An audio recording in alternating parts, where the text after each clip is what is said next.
नमस्कार दोस्तों।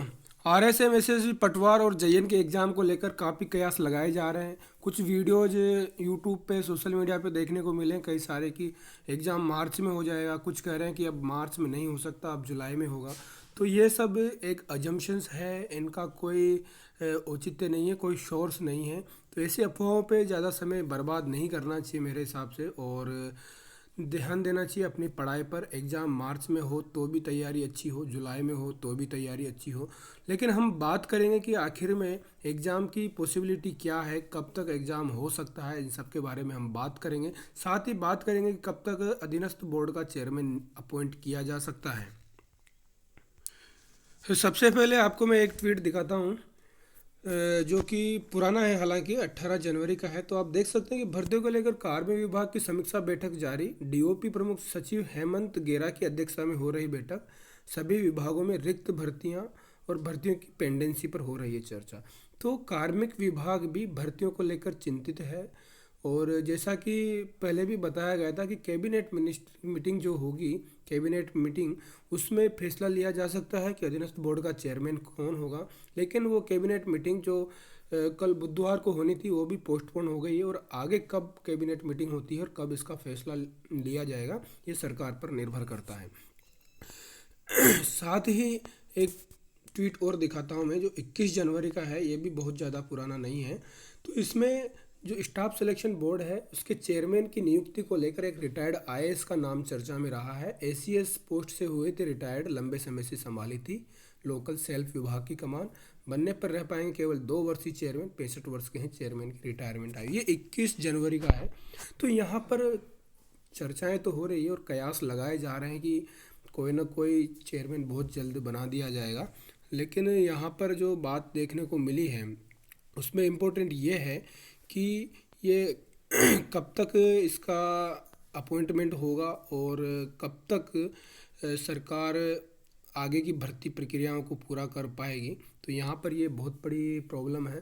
साथ ही यहाँ पर एक चीज़ और मैं बताना चाहूँगा कि आरएसएम एसएसबी का चेयरमैन जो है, कोई भी हो भले, लेकिन एक सक्षम अधिकारी होना चाहिए। साथ ही उसकी छवि साफ सुथरी हो और करप्शन वगैरह में लिप्त ना हो। इस तरह के अध्यक्ष की बच्चे डिमांड रखते हैं, उम्मीद रखते हैं। साथ ही एक और ट्वीट है लाइब्रेरियन से रिलेटेड, जिसमें बच्चे चाह रहे हैं कि लाइब्रेरियन थर्ड ग्रेड जो 2018 वाली भर्ती थी, उसका परिणाम जारी किया जाए। वहीं कुछ बच्चे इसका विरोध प्रदर्शन कर रहे हैं कि लाइब्रेरियन थर्ड ग्रेड भर्ती परीक्षा है, उसको रद्द किया जाए। तो दोनों तरह से कॉन्ट्राडिक्शन चल रहे हैं। वहीं डिप्लोमा को लेकर भी यही प्रॉब्लम है। कुछ बच्चे कह रहे हैं कि रिजल्ट जल्द जारी किया जाए और कुछ बच्चे कह रहे हैं कि वैकेंसी को रद्द किया जाए। तो यहाँ पर काफ़ी सारे कॉन्ट्राडिक्शंस हैं। इन सब की जांच चल रही है शायद अभी भी, और कुछ का ये भी मानना है कि जांच बंद कर दी गई है। या फिर आगे क्या होगा, ये तब ही तय होगा जब आरएसएम एसएसबी बोर्ड का कोई ना कोई अध्यक्ष नियुक्त कर दिया जाएगा। उससे पहले सिर्फ एक कयास लगाना ही है। और बाकी इसमें कुछ भी ऐसा नहीं लगता है। ये 26 जनवरी का ट्वीट था, जिसमें देख सकते हैं कि भर्ती परीक्षा के अभ्यर्थी कल राजस्थान विश्वविद्यालय के गेट पर करेंगे धरना प्रदर्शन। एनएसयूआई के पदाधिकारी भी रहेंगे इस दौरान मौजूद। कल सुबह 10 बजे राजस्थान विश्वविद्यालय के गेट पर जुड़ेंगे सैकड़ों युवा। 3 वर्ष से अभ्यर्थियों को है परिणाम जारी करने का इंतजार। तो एक ट्वीट ये था। वहीं एक और ट्वीट बताता हूँ मैं आपको, जिसमें एक ट्वीट इस तरह से देख सकते हैं। माननीय मुख्यमंत्री महोदय, आपसे निवेदन है कि 3 वर्षों से लंबित लाइब्रेरियन थर्ड ग्रेड 2018 का अंतिम परिणाम जारी करवाकर बेरोजगार युवाओं को राहत प्रदान की जाए। तो ये फेवर में है लाइब्रेरियन रिजल्ट जारी हो। वहीं उपेंद्र यादव का भी ये ट्वीट है कि कुछ सवाल इस भर्ती पर खड़े किए जा रहे हैं बार बार कि पेपर लीक हुआ है। और इसमें जो मुख्य आरोपी था 2019 में जो पेपर लीक हुआ था, संदीप नेहरा, उसको आज तक अरेस्ट क्यों नहीं किया गया। वहीं एसओजी से निष्पक्ष जांच होनी चाहिए, ऐसी भी इसमें बात रखी गई है। तो इस तरीके से आप समझ सकते हैं कि काफ़ी सारे विवाद आरएसएम एसएसबी बोर्ड को लेकर अभी भी चल रहे हैं।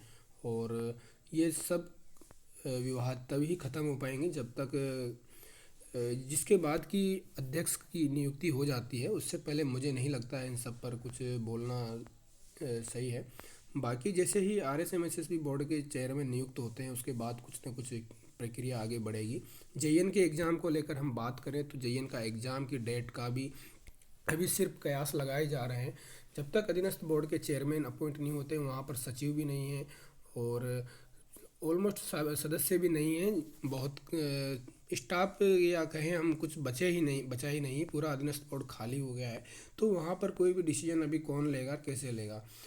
तो सबसे पहली प्रायोरिटी यही होगी गवर्नमेंट की कि जल्दी से जल्दी आरएसएम एसएसबी बोर्ड का कोई अच्छा सा अधिकारी एज ए चेयरमैन अपॉइंट किया जाए और उसके बाद ही भर्ती प्रक्रियाओं पर एक रफ्तार पकड़ सकती है। साथ ही अगर अध्यक्ष जब तक नियुक्त नहीं होगा, जब तक अपॉइंट नहीं होगा, भर्ती प्रक्रियाओं पर फर्क पड़ेगा ही सही। और बात करें अब जेईएन की कि एग्ज़ाम डेट कब तक आएगी, अभी मुझे लगता है कि 10 से 15 दिन चेयरमैन को अपॉइंट होने में लग सकता है।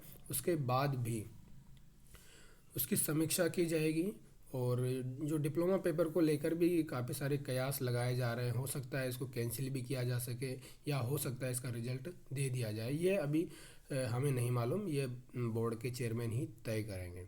और बाकी एग्ज़ाम कुछ कह रहे हैं कि मार्च में होगा, तो मार्च में हो भी सकता है। ऐसा कोई अजम्पशंस लेके मत चलिए कि अपॉइंटमेंट चेयरमैन का अपॉइंटमेंट होते ही एग्ज़ाम की डेट निकाल देंगे, नहीं निकालेंगे, क्योंकि अपॉइंटमेंट के बाद भी 10 से 15 दिन आराम से लगेगा। उनको जायज़ा लेना पड़ता है पूरी वैकेंसी का कि क्या प्रॉब्लम कहाँ से कैसे हो रहा है। पेपर को रीशेड्यूल करना भी इतना आसान नहीं, सेंटर वगैरह सब डिसाइड उस हिसाब से करने रहते हैं उनको।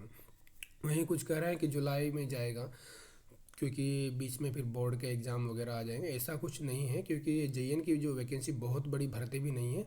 टोटल 52 या 54 हज़ार कैंडिडेट्स हैं, जिसमें से मुझे तो लगता है कि एक शिफ्ट में और अगर एक सिटी में भी करवाएं तो भी ये पेपर आराम से हो सकता है। लेकिन गवर्नमेंट इसको संभागीय स्तर पे कराएगी और हो जाएगा बहुत आसानी से। इतना वो नहीं है कि मतलब बहुत बड़ा एग्ज़ाम हो, बहुत ज़्यादा कैंडिडेट्स हो, जो बहुत ज़्यादा एफर्ट्स यहाँ पर चाहिए होंगे।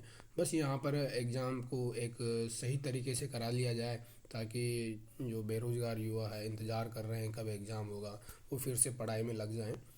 और मैं यही कहूँगा पटवारी के अभ्यर्थियों को भी कि तैयारी नहीं छोड़नी चाहिए। चाहे बोर्ड का चेयरमैन अगर कल ही अपॉइंट हो जाता है और उसने मान लो डेट दे दी 15 दिन बाद की, 20 दिन बाद की, तो आप उस केस में क्या करेंगे, आप प्रिपेयर भी नहीं हो पाएंगे।